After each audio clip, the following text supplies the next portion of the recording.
یہ جو نمازی نماز میں نیت پڑھتا ہے نا، یہ مستحب نہیں، یہ واجبات نماز میں سے۔ اچھا، نیت وہ سن رہا ہے کہ جو دلوں کی نیت جانتا ہے، جو دلوں کی چھپی نیتیں جانتا ہے، نیتیں جانتا ہے، لیکن اس نے کہا مصلی پہ آئے ہو پہلے نیت کر۔ میرے مالک تو نہیں جانتا، جب میں وضو کر رہا تو میری نیت یہی تھی نا کہ میں نے نماز پڑھنی، جب میں نے مصلی پہ شاید تو میری نیت تھی، خدا نے کہا تھی نا، سنا۔ اچھا، ابھی تک کچھ نمازیوں کو اپنی نیت کے اندر چھپی ہوئی نیت کا بھی نہیں پتا۔ کوئی بھی ہو صاحب، چاہے وہ نماز ہے چاہے وہ روزہ ہے، اس کی نیت ہے۔ اب یہ رمضان کے روزے رکھتے ہیں نا، تو افطار میں بھی نیت ہے، سحر میں بھی نیت ہے۔ نیت کیا ہے؟ ہم مصلی پہ نیت کیا کی؟ اچھا، نماز پڑھنی تھی اللہ کی، لیکن جب اللہ کی بارگاہ میں نیت سنائی تو کیا نیت تھی؟ 2 رکعت نماز فجر پڑھتا ہوں قربتاً اللہ۔ یہ جو پچھلے لفظ تھے نا، یہ سارے اردو کے تھے، یہ آپ کی زبان تھی، آپ کو سمجھ میں آئے۔ جو اس کے آگے آخری لفظ ہے نا، عربی ہے، یہ آپ کی سمجھ میں نہیں آیا۔ 2 رکعت نماز فجر پڑھتا ہوں قربتاً اللہ۔ اب اس کا ترجمہ مولوی سے کروا لینا آج میری تقریر کے بعد، کہ جو ہم نے نماز کی نیت میں نیت کی تھی، وہ نیت تھی 2 رکعت نماز پڑھتا ہوں قربتاً اللہ نہیں۔ میں پڑھے لکھے لوگوں سے مخاطب، نماز اللہ کی ہے لیکن یہاں نیت کی ہے 2 رکعت نماز پڑھتا ہوں قربتاً اللہ نہیں، قربت اللہ نہیں، قربتاً اللہ، میں اللہ کی طرف قریب ہونا چاہتا ہوں۔ الہ عربی زبان میں آتا ہے طرف کے لیے۔ کدھر جا رہے ہو؟ الى المسجد، مسجد کی طرف۔ کدھر جا رہے ہو؟ الى البیت، گھر کی طرف۔ یہ جو رستہ ہے نا، اس رستے کو عربی زبان میں الہ کہتے ہیں۔ اب سمجھیے گا ذرا، تمہید سمجھیے گا، نمازی نے نیت کیا کی؟ میں 2 رکعت نماز پڑھتا ہوں اللہ کی طرف قریب ہونے کے لیے، یہ ہے نیت۔ اب میں اتنی بہترین نیت کی وضاحت کروں گا کہ آپ کو نیت میں سے علی دکھاؤں گا۔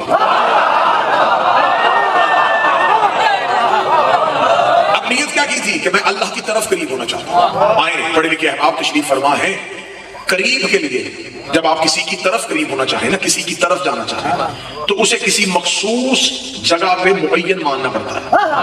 کہ مجمع تھوڑا منبر کے قریب آیا تو اس کا مطلب منبر ادھر ہے، آپ ادھر سے ادھر قریب ہو رہے ہیں، اس کا مطلب ہے کہ اسے ایک جگہ پہ یہاں ماننا پڑے گا، آپ ادھر سے ادھر قریب ہوں گے۔ اگر میں آپ کے قریب ہونا چاہوں تو آپ ادھر ہیں، میں ادھر سے آپ کے قریب ہوں۔ کسی چیز کے قریب ہونا ہو تو اسے کسی ایک جگہ پہ محدود ماننا پڑتا ہے۔ اگر ہم اللہ کی طرف قریب ہو رہے ہیں تو اللہ کو محدود ماننا پڑے گا، وہ کسی ایک جگہ پہ ہے نہیں۔ مجھے واللہ میں ممبر پہ ہوں، میں موضوع یہ پڑھنے نہیں لگا تھا، میں کہیں اور جانے لگا تھا، تو اللہ جانے کون سی روحانیت جو مجھے کھینچ کے پھر اس گلی میں لے آئے۔ ہم جانا چاہتے ہیں اللہ کی طرف قریب، اب اس کی طرف کون بتائے گا کہ وہ اس طرف ہے؟ جب ہم نے کہا میرے مالک تو کس طرف ہے، اسے کہا نحن اقرب الیہ من حبل الورید، میں تو تمہاری شہرت سے بھی زیادہ قریب۔ اور میں کا لفظ نہیں ہے، نحن، ہم۔ اب اس کی وضاحت بعد میں ہو جائے گی۔ اب اللہ کی طرف قریب ہونا چاہتے ہیں، اس کی طرف دکھاؤ کہ وہ کس طرف رہتا ہے۔ اسے کسی ایک جگہ پہ محدود مان لو گے تو پھر عقیدہ توحید ہی ختم ہو جائے گا۔ چل میں بڑا خوبصورت ادب کا جملہ دینے لگا ہوں، ادیب چہرے تشریف فرمائے ہیں، اگر اللہ کی طرف نہیں مل رہی تو اللہ کے کوئی طرفدار ہی ڈھونڈ لو۔ حضور ہماری نماز میں نیت تھی کہ ہم اللہ کی طرف قریب ہونا چاہتے ہیں، تو اس کا مطلب ہے کہ ہمیں پہلے وہ رستہ ڈھونڈنا چاہیے جو ہمیں اللہ کی طرف لے کے جائے۔ ہمیں اس رستے پہ جانا ہے کیونکہ ہم نے جانا ہے اللہ کی طرف، اللہ کے قریب نہیں جانا، اللہ کی طرف قریب جانا ہے۔ اللہ کے قریب ہونے کا دعویٰ کون کر سکتا ہے؟ ہم تو اللہ کی طرف جانا چاہتے ہیں۔ اب اس اللہ کی طرف جانے کے لیے ہمیں کوئی اللہ کا طرفدار چاہیے۔ میں آ گیا قرآن کی کچہری میں، میں نے قرآن کے سامنے ہاتھ جوڑ کے کہا اے علی کے خاموش ذاکر کر رہا ہوں، میں اللہ کی طرف قریب ہونا چاہتا ہوں، تو مجھے بتا کہ کوئی ایسا بھی تیرے سینے میں ہے جو اللہ کے قریب گیا ہو۔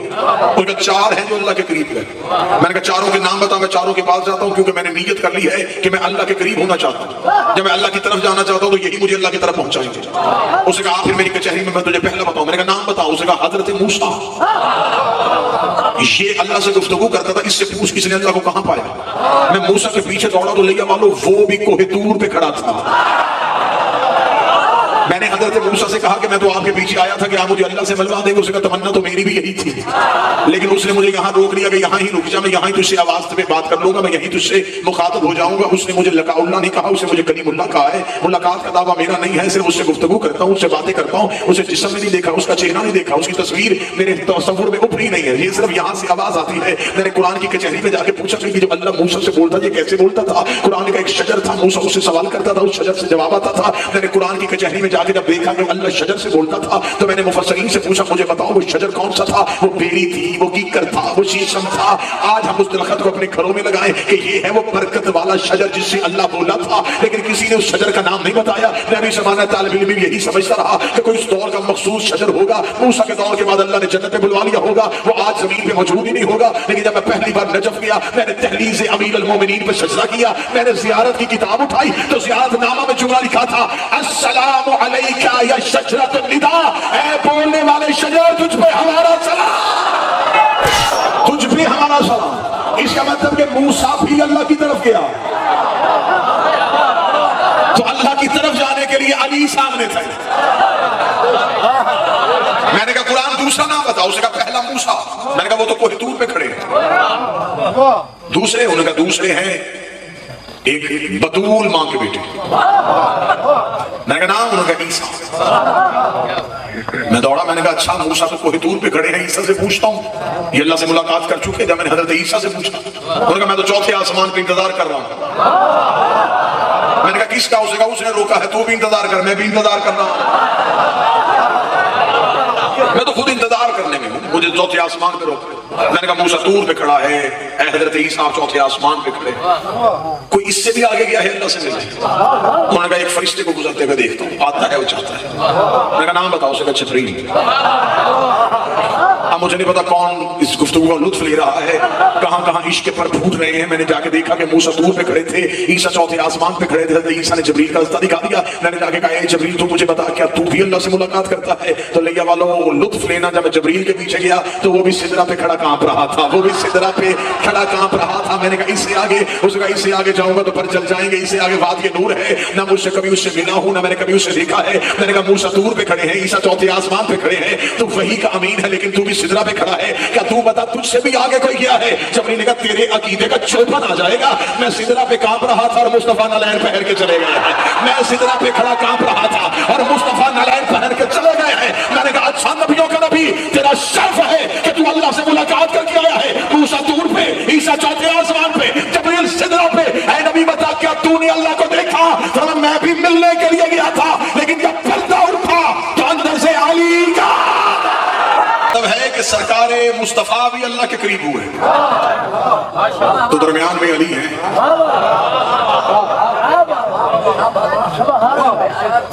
تو شاہد میں علی بعد میں نکالنا, پہلے نیت سے نکال کے دکھانا.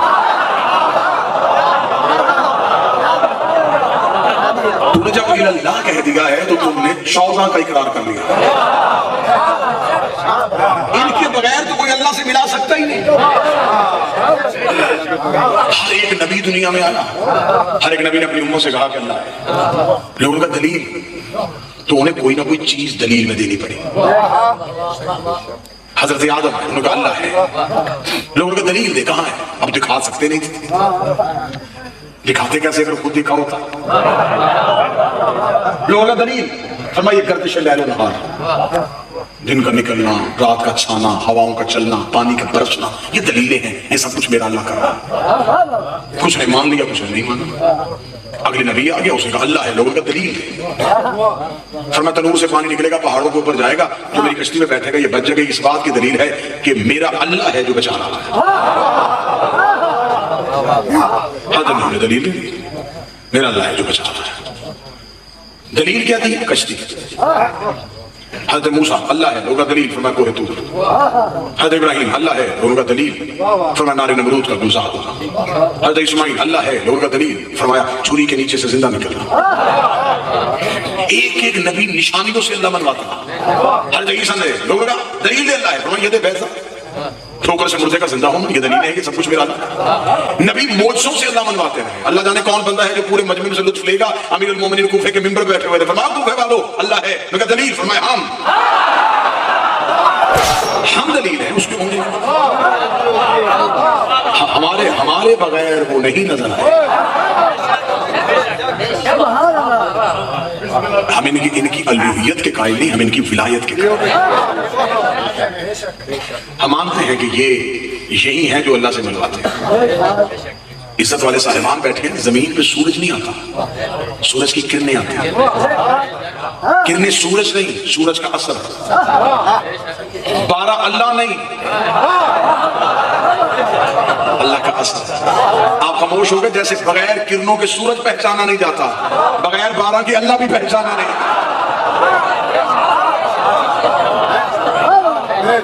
اس کا مطلب اگر آپ نے قربتاً اللہ پہ جانا ہے تو سب سے پہلے آپ کو ان کے دروازے پہ آنا پڑے. ان کے بغیر تو وہ ملتا ہی نہیں، ان کے بغیر تو وہ دکھائی نہیں دیتا. اللہ نظروں میں نہیں آتا، اللہ کسی ایک جگہ پہ ہے نہیں. جو جن بندوں کو بڑا توحید پہ گفتگو کرنے کا ایک شوق ہے تو وہ ہمیں بتائیں کہ ہم اللہ کو کہاں مانیں. اللہ رہتا کہاں ہے؟ آسمانوں پہ، تو اس کا مطلب زمینوں پہ نہیں. تو جو ادھر ہوگی تو ادھر نہ ہو، اللہ نہیں. اگر آپ کہتے ہیں کہ وہ وہاں بھی ہوتا ہے اور پھر یہاں بھی آتا ہے، پھر آپ تغیر کے قائل ہو جائیں گے. وہ متغیر نہیں. اگر آپ کہیں کہ وہ ایک جگہ پہ ہے اور کہیں پہ رکا ہوا ہے، پھر آپ سکوت کے قائل ہو جائیں گے. اگر آپ کہیں کہ وہ ہر چیز میں ہے، پھر آپ حلول کے قائل ہو جائیں گے. ان سب سے ہٹ کے اب اللہ کو ماننا ہے. گفتگو خشک تو نہیں ہو رہی ان کے سوا، کیونکہ میں گفتگو کو لے کے آؤں گا فوز تو برب الکعبہ میں کہ یہ سجدے میں جملہ میرے امیر کی زبان سے کیوں لکھا. اس میرے مالک کی زبان سے نکلے ہوئے اس جملے کی تاثیر کیا تھی. ہم اللہ کو کہاں مانیں گے؟ زمینوں پہ مانیں، آسمانوں پہ مانیں، مختلف جگہوں پہ مانیں، کہاں مانیں؟ ایک شخص نے آ کے میرے مولا سے پوچھا، مولا اللہ کہاں ہے؟ فرمایا پہلے تو بتا تو کہاں ہے.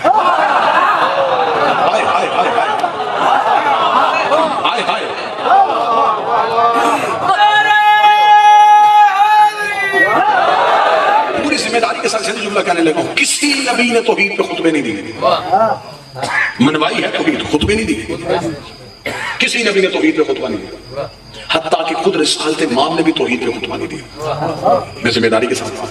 قطعاً یہ مطلب نہیں ہے کہ امیر المومنین توحید پہ خطبے دیتے تھے، اور معاذ اللہ میرے کہنے کا مقصد یہ ہے کہ نبیوں کے پاس معرفت توحید نہیں تھی. لیکن نہیں، نبیوں کو توحید پہ بات کرنے کی ضرورت ہی نہیں پڑی، اس لیے کہ کسی نے ابراہیم کو اللہ نہیں کہا،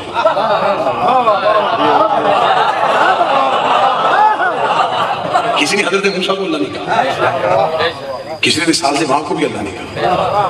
اللہ ہونے کا شک ہوا ابو طالب کے بیٹے تھے. جس پہ شک ہوا اسی نے توحید پہ خطبے دینے شروع کر دیا، اسی نے توحید پہ گفتگو کرنی شروع. زندگی وار کے رکھتا ہوں اپنے شہنشاہ پہ. کوفے کے ممبر پہ تو ریت پہ ایک چیونٹی گزر رہی تھی. فرمایا کیا کمال ہے اس کا جس نے علی کو یہ فضیلت عطا فرمائی ہے. میں یہ بھی جانتا ہوں کہ اس کے دماغ میں عقیدہ توحید کیا ہے. یہ بھی کسی کو مانتی ہے اس کے دماغ میں وہ میزان توحید کیا ہے. اس نے کہا مولا اللہ کہاں ہے؟ فرمایا پہلے تو بتا تو کہاں ہے. اور یہی عرفان کی پہلی منزل ہے. معرفت کی پہلی منزل یہ ہے کہ پہلے خود کو تلاش کرو،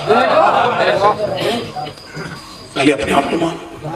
اور یہ دعائے معرفت جو تاکید کے ساتھ پڑھنے کا حکم ہے، اس میں بھی سب سے پہلے یہ ہے میرے اللہ مجھے میرے نفس کی معرفت عطا فرما، تاکہ میں پہلے اپنے آپ کو تو پہچانوں گا. اگر میں اپنے خود کو نہیں پہچانوں گا تو میں تیری حجت کو کیسے پہچانوں گا؟ پہلے خود کو پہچانوں کہ تو کہاں ہے. اگر مجھ سے کوئی پوچھے کہ میں کہاں ہوں تو آصف میرا اسم ہے، میری ذات نہیں. خطابت میری صفت ہے، میری ذات ہے. میں ممبر پہ ہوں، میں تقریر کر رہا ہوں، گاڑی پہ بیٹھوں گا تو میں دنیا کی باتیں کروں گا. صفت موصوف سے کبھی جدا ہوتی ہے، کبھی مشترک ہوتی ہے. ٹھیک ہے، میری ذات کہاں ہے؟ نام جو ہے میرا اسم جو ہے وہ آصف، وہ میری ذات کی پہچان ہے، ذات نہیں ہے. آپ کہیں جو سامنے بیٹھا ہوا یہ تو ہے، نہیں، یہ میرا جسم ہے، میں نہیں ہوں. میرا جسم، وہ جس کا جسم ہے وہ کہاں ہے؟ بات مشکل تو نہیں. میرا چہرہ، میرا وہ میں کہاں، میری آنکھیں، میرے ہاتھ. کوئی بہت چھلانگ لگائے گا، وہ کہے گا جو تیرے اندر روح ہے وہ تیری اصل ہے اور یہ تیری پہچان کے ذریعے نہیں، وہ بھی میری روح ہے. میں کہاں؟ اس کا مطلب ہے کہ مجھے اپنے اندر میں ہی نہیں مل رہا. خدا نے ذات کو ہی اپنے اندر گم کروا دیا. خدا نے انسان کے اندر ہی انسان کو گم کر دیا کہ تیری ذات کو ہی میں نے تجھ پہ پوشیدہ کر دیا. تو ساری زندگی اپنے آپ کو ڈھونڈ لے، تجھے تیرا اپنا آپ ہی نہیں ملے گا. جب تجھے تیرا اپنا آپ ہی نہیں ملے گا تو اس کو بنانے والا تجھے کیسے مل جائے؟ لہٰذا میرے اندر میری ذات ہے لیکن وہ نظر نہیں آ رہی، وہ پہچانی نہیں جا رہی. اگر کوئی مجھ سے کہے کہ میں آپ سے ملنا چاہتا ہوں تو مجھ سے ملنے کا ایک طریقہ ہے کہ میری ذات آپ کو نہیں ملے گی. آپ جہاں میرا وجود پالیں گے سمجھے کہ آپ نے میری ذات کو پا لیا. اگر آپ نے گفتگو سننی ہے تو آپ میری زبان سن لیں، اگر آپ نے دیکھنا ہے تو میرا چہرہ دیکھ لیں، اگر آپ نے ملنا ہے تو میرے ہاتھوں کو چھو لیں. خدا نے بھی کہا میرے بدن کو تلاش نہ کرو، پہلے دیکھو وجہ اللہ کہاں ہے، عین اللہ کہاں ہے، ید اللہ.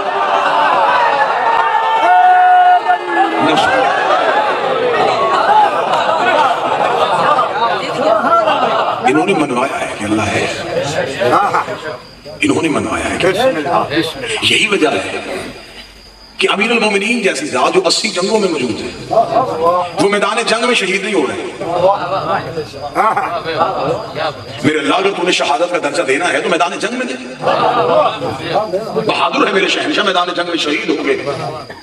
زیور ہے یہ بھی توحید کا کہ میرا علی مجھے بچاتا بچاتا میدان جنگ میں شہید ہو گیا. لیکن مسلح کا انتخاب علی اور خدا کا مشترکہ منصوبہ تھا.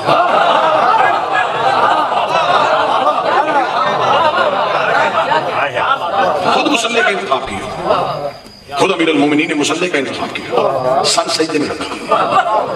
اب جب بھی شہادت علی پڑھے جائیں گے تو کہا جائے گا کہ ضرب سر پہ لگے. میں فضائل پڑھ رہا ہوں اور سر سجدے میں تھا. جب سجدہ سنو گے تو پھر کوئی پوچھے گا کہ پھر بھی اللہ تو نہیں تھا، اگر اللہ ہوتا تو سجدہ تو نہ کرتا. تو علی نے آخری لمحے میں کہا فوزتو برب الکعبہ، سجدہ کر کے بھی میں تجھے منوا گیا.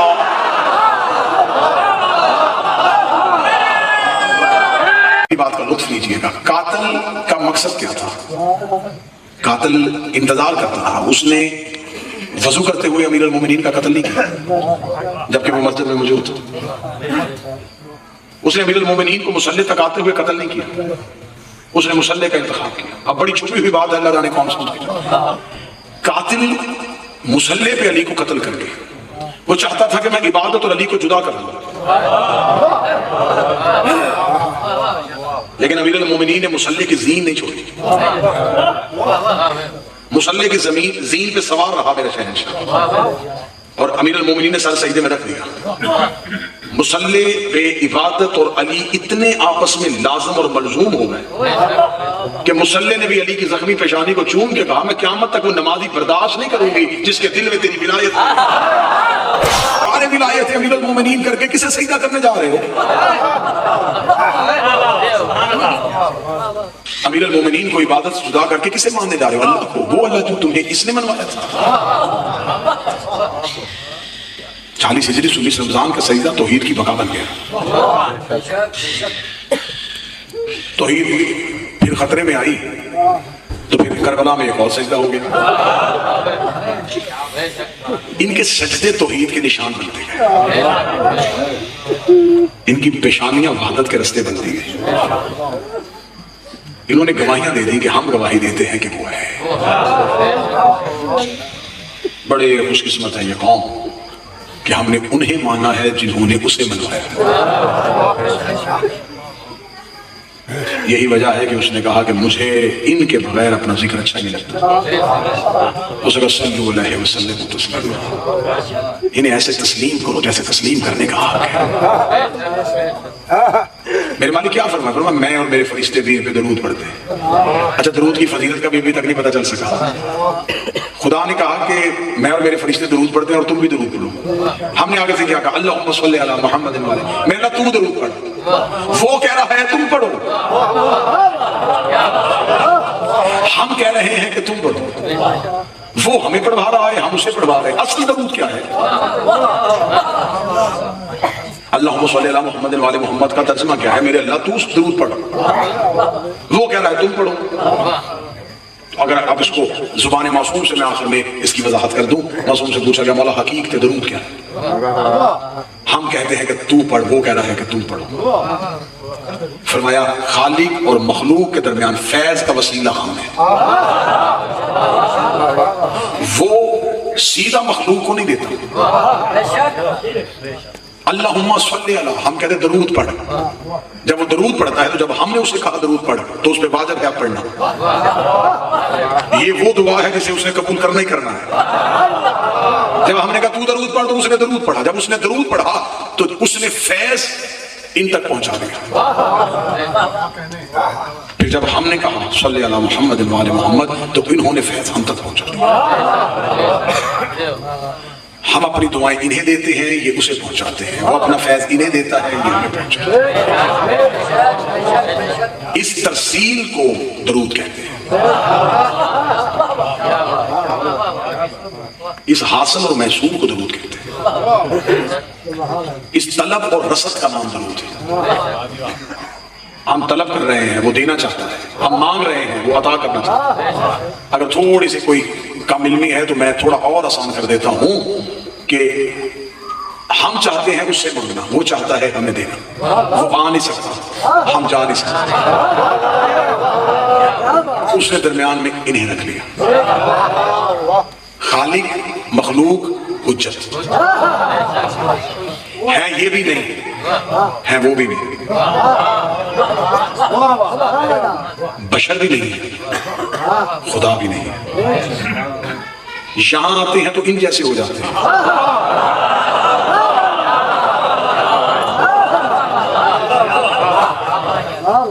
وہاں جاتے ہیں تو اس جیسے ہو جاتے ہیں۔ دین میں سے حجت نکال دو تو دین کی چھت ہی زمین پہ گرے۔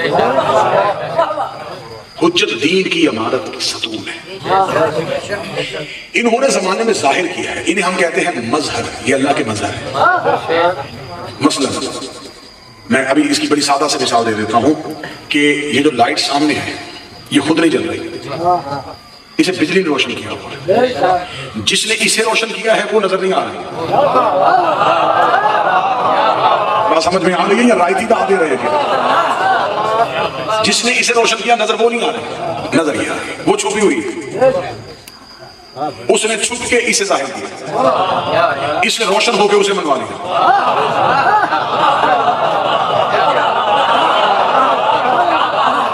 اسے سامنے آنے کی ضرورت ہی محسوس نہیں ہوئی، اس کا کام تو مخلوق تک فیض پہنچانا تھا نا، تو اس نے پہنچا دیا، اسے ظاہر ہونے کی ضرورت نہیں۔ ابھی تھوڑی دیر کے بعد لائٹ بند ہو جائے تو کوئی نہیں پوچھے گا بلب تو نہیں ٹوٹ گیا، ہر کوئی پوچھے گا بجلی تو نہیں چلی گئی۔ اس کا مطلب مظہر خاموش ہو جائے تو پیچھے سے حقیقت چلی جاتی ہے۔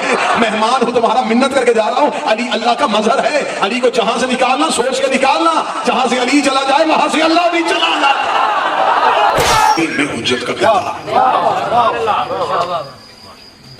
یہ جو گریڈ سٹیشن سے بجلی آتی ہے اس کے وولٹیج بڑے زیادہ ہوتے ہیں، یہ سیدھی ہمارے گھروں تک نہیں آ سکتی کیونکہ ہمیں اتنی ضرورت نہیں ہے۔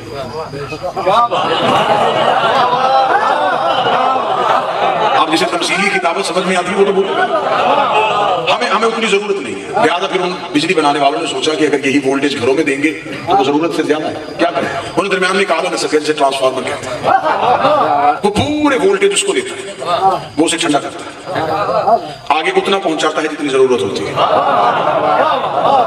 حجت توحید سے پوری طاقت لیتی ہے،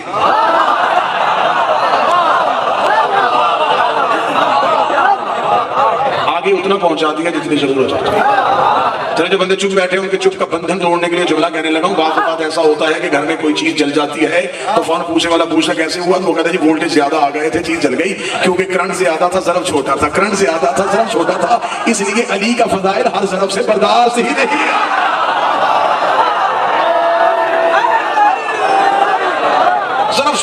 ضرب چھوٹا ہو فضائل زیادہ پڑھ دیا جائے تو جس جگہ پہ کسی سوئچ میں زیادہ وولٹیج آ جائے تو وہاں سے کیا ہوتا ہے، جل جاتا ہے۔ یہی منکر کے ہاں بھی ملتا ہے، فضائل زیادہ سنیں،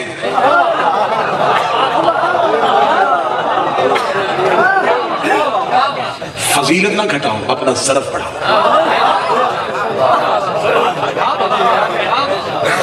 میرے شہنشاہ کا فرمان مقدس ہے. مالک فرماتے ہیں کہ اگر تمہارے سامنے ہمارے فضائل پڑھے جائیں اور اگر تمہارے ہاں معرفت کی کمی ہے تو تم ہماری فضیلت کا انکار نہ کرنا, ہم سے معرفت کی بھیک مانگنا. تمہیں اس فضیلت کو سمجھنے کا اور برداشت کرنے کا حوصلہ ہم دے دیں. وسلموا تسلیما, انہیں تسلیم کرو جیسے تسلیم کرنے کا. ان کی ولایت کو تسلیم کرو, ان کے حق کو تسلیم کرو, ان کی عزاداری کو تسلیم کرو, ان کی غیبت کو تسلیم کرو.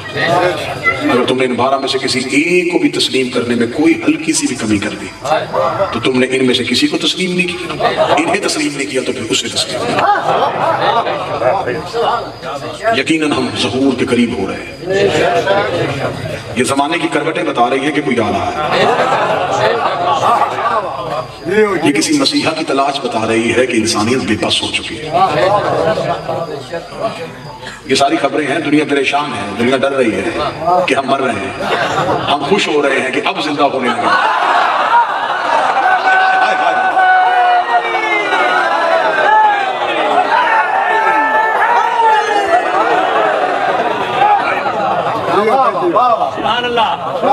اب ہم زندہ ہونے لگے. لوگوں کے ہاں موت مرنے کو کہتے ہیں, ہمارے ہاں موت پلٹنے کو کہتے ہیں. ہم تو آباد گھروں کے انتظار میں بیٹھے. ہم تو اس خاندان کی شاہی کو دیکھنے کے انتظار میں. ہمیں خبر ہے کہ کوئی آئے گا جو بند دروازوں کے تالے کھولے. کوئی آئے گا جو شکستہ قبر پہ کھڑا ہو گیا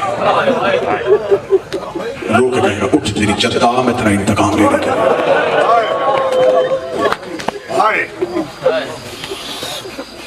انبیاء جس کے لشکر میں ہوں گے,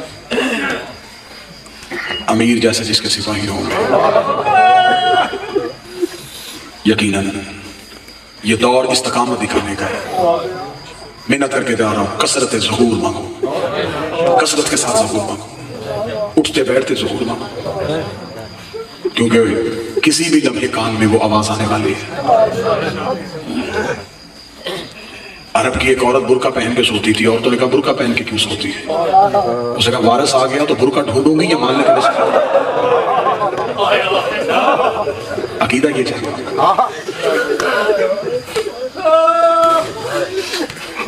ایک بڑھا روزانہ گھوڑے پہ بیٹھ کے تلوار لے کے چوک میں کھڑا ہو جاتا.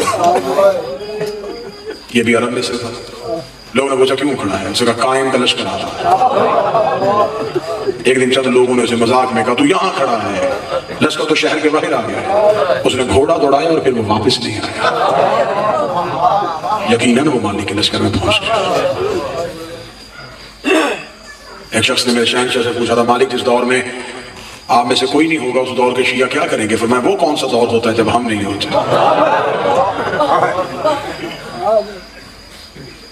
دیکھنے والی آنکھ چاہیے, پہنچنے والا وجود چاہیے. یقیناً وارث موجود بھی ہیں, مجھے اور آپ کو دیکھ بھی رہے ہیں اور سن بھی رہے ہیں.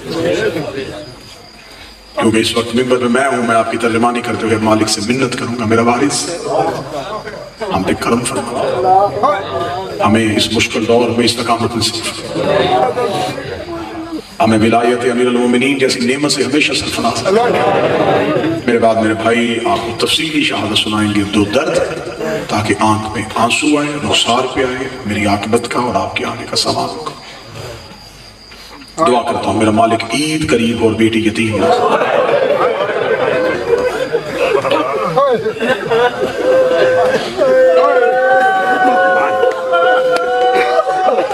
مکمل شہادت واجب الاحترام پڑھیں گے.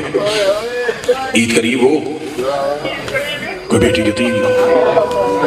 یہ وہ دن ہوتے ہیں جن دنوں میں بھائی بہنوں کے گھروں میں ہوتے ہیں. یہ وہ دن ہوتے ہیں جن میں بیٹیوں کو پے کے گھروں کی آس ہوتی ہے. بھائی مزدور بھی ہو نا, ریڑھی لگاتا ہوں, تو بہن کو عید دینے جائے, بھائی سے عید لے کے بھائی کے ہاتھ میں رکھ کے کہتے ہیں مجھے پیسوں کی ضرورت نہیں, اللہ تیری جوانی کو سلامت رکھے, بس میرے گھر آیا کر. میرا پیک امان سلامت رہے کہ میرے بھائی ابھی موجود ہیں. یہ میں نے کی ہے معاشرے کی بات، میں نے صرف معاشرے کا درد پڑھا اور آپ کی آنکھیں برس گئیں. جب میں عالیہ کا درد پڑھوں گا تو پھر ماتم کی کیا حالت ہوگی. 40 ہجری 21 رمضان امیر المومنین کی شہادت ہو گئی. 9 دن بعد کوفے میں عید آ گئی. میرا شہنشاہ حسن عالیہ کو ملنے کے لیے شہزادی کے گھر گیا. بی بی بھائی کے گلے میں باہیں ڈال کے کہی سچ بتا بھائی بن کے آیا ہے یا بابا بن کے آیا ہے. مولا حسن کی آواز آئی آج بھائی بن کے نہیں، آپ بات بن کے تیرے سر پہ پیار دینے کے لیے آیا ہوں. حسن کا ہاتھ پکڑ کے میری شہزادی رو کے کہتی ہے پھر بیٹیاں باپ سے جو مانگے باپ دیتا ہے، اگر میں تجھ سے کچھ مانگوں مجھے دے گا. میرے مولا حسن رو کے جو مانگنا مانگ، آج حسن امیر ہے. بی بی تڑپ کے رو کے کہتی ہے پھر مجھے اور کچھ نہیں چاہیے، میری ایک حسرت پوری کر. میں حسرت بتاؤں گا ماتم کی تیاری کرنا. میری عالیہ رو کے دی ایک بار غازی سے کہے میرے باپ علی کے کپڑے پہن کے مجھے میرے گھر میں چل کے دکھائے، کیونکہ جب میرا غازی چلتا ہے تو ہو بہو میرے باپ علی. ایک بار غازی سے کہے میرے باپ علی کا لباس پہن، وہ جو میرے صحن مقدس سے چل کے ہمارا مالک جب ظہور کرے. یہ گھر آباد ہو، ان گھر کی شاہی ہو. مشکل سے گزری ہے کوفہ میں شہزادیوں کی. لوگ ہم سے کہتے ہیں کہ تم شیعہ عید کیوں نہیں کرتے؟ ہم سے پوچھو تو صحیح عید پہ نقصان کیا ہو. میں نفسیاتی بات کہہ کے مسائل پڑھنے کا آتی ہوں. بابا جی ماتمی ہے، میں منت کر کے سوال کروں. کسی بیٹی کا 90 سال کا باپ بھی مر جائے نا عید سے چند دن پہلے، ہم سائے عید نہیں کرتے. اپنے بچوں سے کہتے نئے کپڑے پہن کے اس کے گھر میں جانا. چند دن پہلے اس کا بابا دنیا سے گیا ہے. وہ بیٹیاں عید نہیں کرتی جن کا چند دن پہلے باپ دنیا سے چلے جائے. رکھ میرے سر پہ قرآن. 21 رمضان کے بعد 9 دن بعد کوفے میں عید آئی ہے. امیر المومنین کی بیٹیاں حسن کے پاس جا کے کہتی ہیں تیری عزت کی قسم کوفے سے ہمیں کوئی پرسہ دینے کے لیے.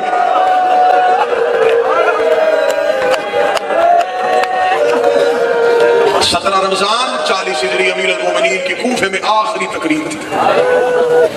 امیر المومنین نے اپنی آخری تقریر میں بڑا مشکل خطبہ تھا میرے مولا. صحابہ کہتے ہیں پہلے امیر المومنین خطبہ دیتے چہرے پہ روب جلال. 17 رمضان داڑھی سفید، چہرے پہ غربت، امامے کے پیٹ دونوں طرف سے کھلے. خطبہ دیتے دیتے امیر المومنین کے بعد کوفے والوں مجھے بول کے بتاؤ میں نے کبھی کسی یتیم کا حق تو نہیں کیا؟ نہ میرا مولا تو عادل امام ہے. امام رو کے کہتے ہیں پھر میرے بعد یتیموں کا خیال رکھنا، میرے بعد یتیموں کو ستانا نہیں. امیر المومنین روتے روتے ممبر چھوڑ دیا. امیر المومنین کے صحابہ کی آوازیں مالک آج اس جملے کی سمجھ نہیں آئی. مولا آج آپ کے چہرے پہ رونا، مولا آج آپ کی آنکھوں میں آنسو. رو کے کہتے مجھ سے سوال نہ کرو، آج کوفے کے لوگ اپنی عورتوں کو میرے گھر بھیجنا. آج کوفے کی عورتیں امیر المومنین کے گھر آئی. میں صدا سے معافی مانگ کے جملہ پڑھنے لگا ہوں. امیر المومنین اپنے گھر کے دروازے بیٹھ کے کوفے کی عورتیں آتی گئی. علی دروازہ کھول کے ایک ایک کو دعا دیتے ہوئے اپنے گھر کے اندر رخصت کرتے رہے. گھر کے اندر کوفے کی عورتیں چلی گئی. گھر کھچا کھچ بھر گیا. جناب فضا روایت کرتی ہے ساری زندگی امیر المومنین ایک چراغ کے علاوہ دوسرا چراغ نہیں چلانے دیتے تھے. آج امیر المومنین کی آواز فضا گھر کے سارے چراغ روشن کر. جناب فضا کہتی میرا بدن کانپنا شروع ہوا. بی بی کہتی جب ہم نے چراغوں کو روشن کر دیا آواز آئی ایک بار کوفے کی عورتوں کو میرے صحن میں اکٹھا کر. میری شہزادی سے کہا ایک بار اپنے حجرے کا پردہ ہٹائے، ایک بار میری بیٹی کو جی بھر کے دیکھ لے. ایسے نہ ہو یہ دوبارہ کوفے میں آئے اور یہ کہ ہم نے تو بنت علی کو دیکھا جس کے پردے کی اتنی پرواہ تھی. کیا کوفے کی عورتوں نے حیا کیا؟ میرے مالک سید الساجدین سے مدینے ایک شخص نے پوچھا تھا مولا سب سے زیادہ مصیبت کہاں ہے؟ فرمایا شام. اس نے کہا مولا سب سے زیادہ تکلیف کہاں ہوئی؟ فرمایا کوفے میں.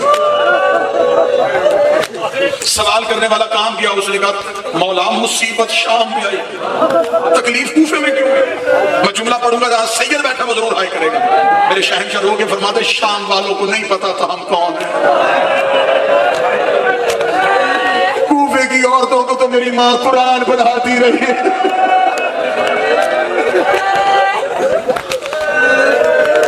مجھے خبر ہے یہ پاک نگری ہے، سخت مصائب نہیں سنتے تم لوگ، ادب سنتے ہو.